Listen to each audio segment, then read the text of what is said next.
this second series, I'm going to teach you how to cook a stew, and it's going to be beautiful. So this one I learned from the Middle East, and there's a lot of ingredients. So I'm going to show you. So this is what I used for the stew. It's like the top side beef, and I generally get it to its cut. Generally, I don't like too much fat on it, so you can see most of it is fat free. Okay, the second ingredient that I'm going to show you is I've got 1.5 teaspoons of turmeric and a little pinch of cinnamon here for the taste. Okay, so these are these two.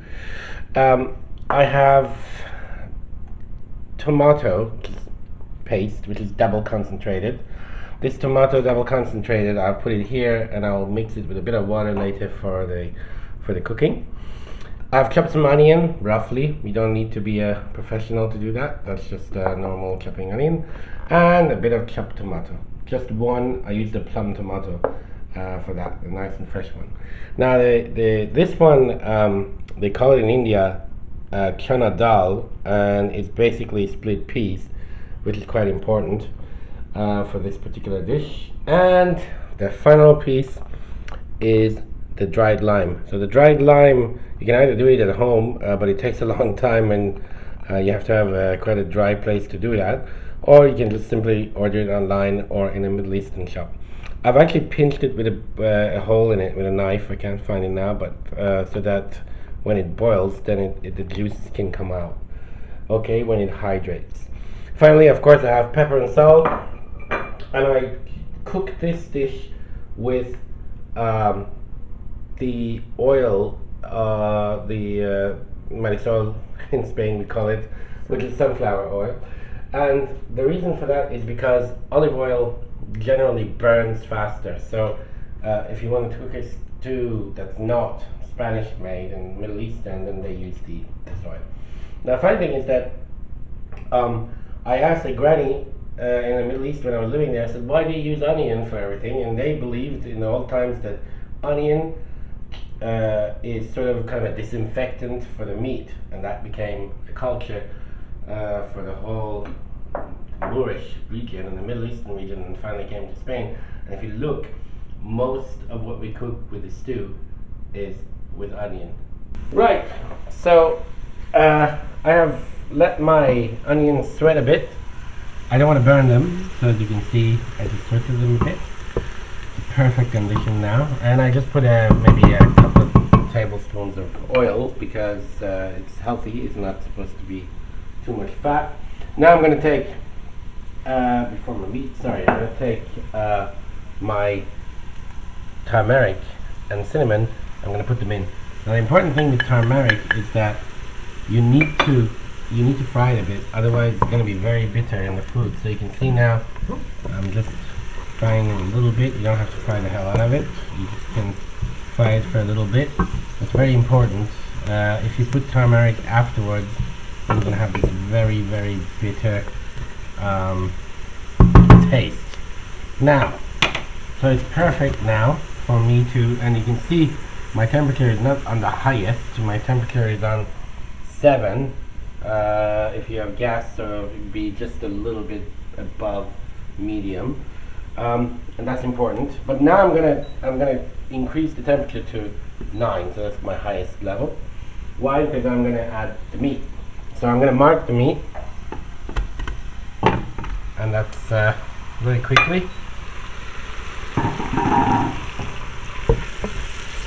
Mix it around a bit.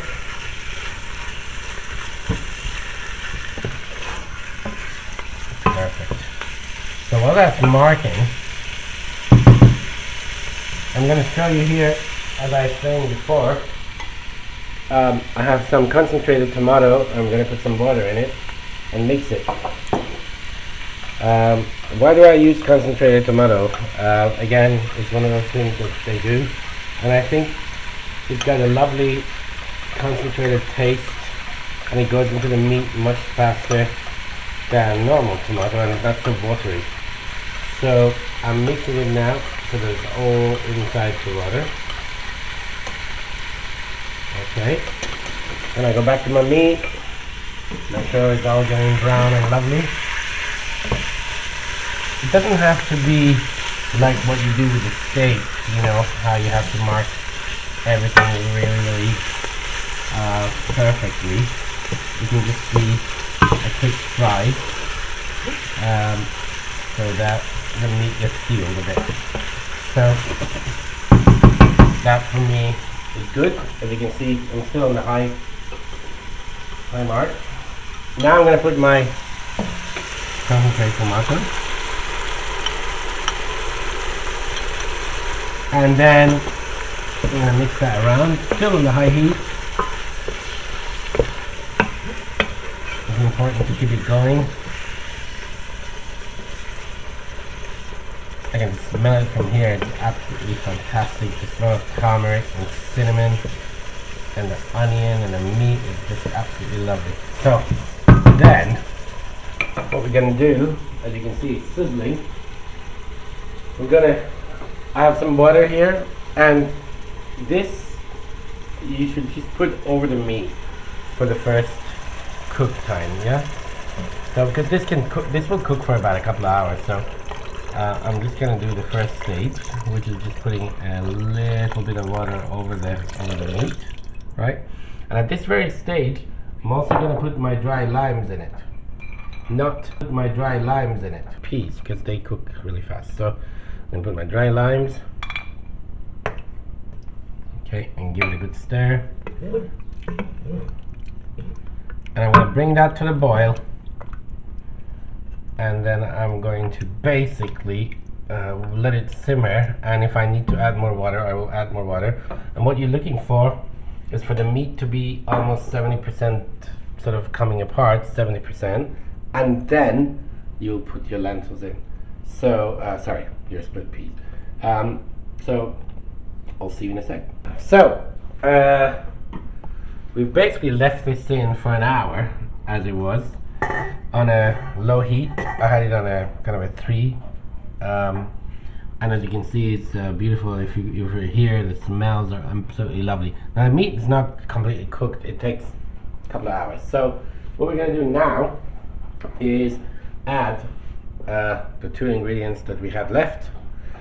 And notice that I didn't add any salt or pepper at this stage, but I'm going to do it now.